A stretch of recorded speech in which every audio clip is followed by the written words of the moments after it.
for immediate release January 19th, 2026. Denouncing the militarized power grab and electoral coup against the will of the Ugandan people. The Pan-African Solidarity Network, alongside a coalition of regional civil society leaders, issues this definitive declaration regarding the state-sponsored subversion of the January 15th, 2026 general elections in Uganda. We address you today because the light of democracy in Uganda has been forcibly dimmed. What occurred 4 days ago was not an election.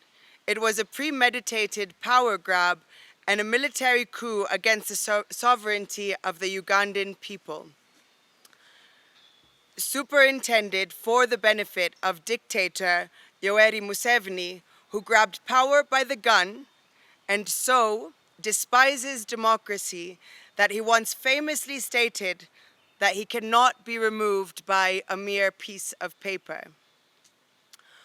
On January 15th, he transformed that disdain for the people's will, as spelt out in the Ugandan constitution, into a criminal enterprise by using the ballot as a smokescreen to continue his brutal military occupation and family cabal. We have overwhelming evidence of Electoral Commission, EC officials, security forces, and the Ghetto Brigade militia critiquing ballots in favor of Museveni while the world was blinded. Systemic terror at polling centers and the decapitation of oversight. The sanctity of the ballot box was desecrated through a coordinated campaign of state-sponsored terror aimed at opposing agents and independent observers. In a blatant display of electoral fraud, agents of the National Unity Platform, NUP, were systematically chased away from polling stations prior to voting or abducted immediately after to prevent them from witnessing the tallying process. Thank you. I'm Cornelius Oduor, the Deputy Executive Director, Kenya Human Rights Commission. We take note of the regional complicity and we are calling out the African Union and the East African community. A shameful betrayal of the African Charter on democracy, elections and governance.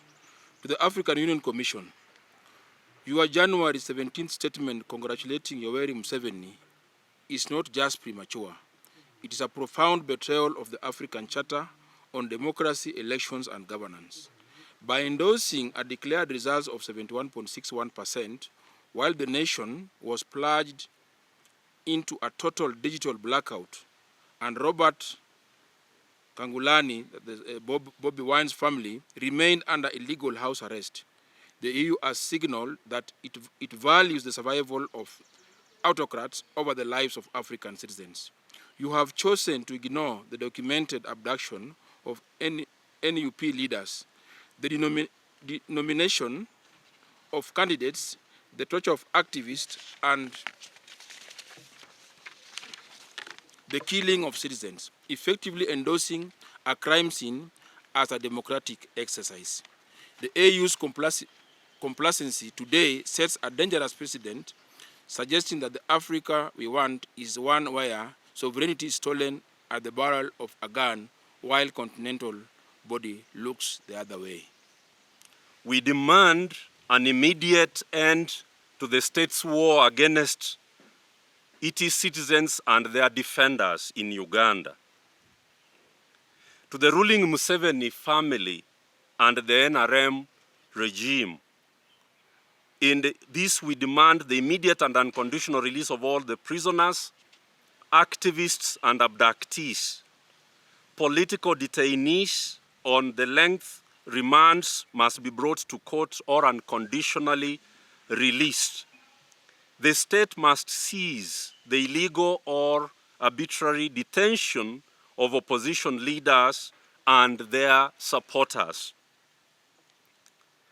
We call for the reinstatement of all NGOs and the stopping of harassment of the media. We demand the immediate retraction of all the illegal suspensions of NGOs, tens of them actually, targeted by the NGO Bureau in Uganda, The weaponization of regulatory bodies to decapitate civil society oversight must end now. We also demand an immediate halt to the harassment, surveillance, and intimidation of CSOs, activists, the media, and the political opposition. The press must be allowed to report without the threat of closure or physical violence.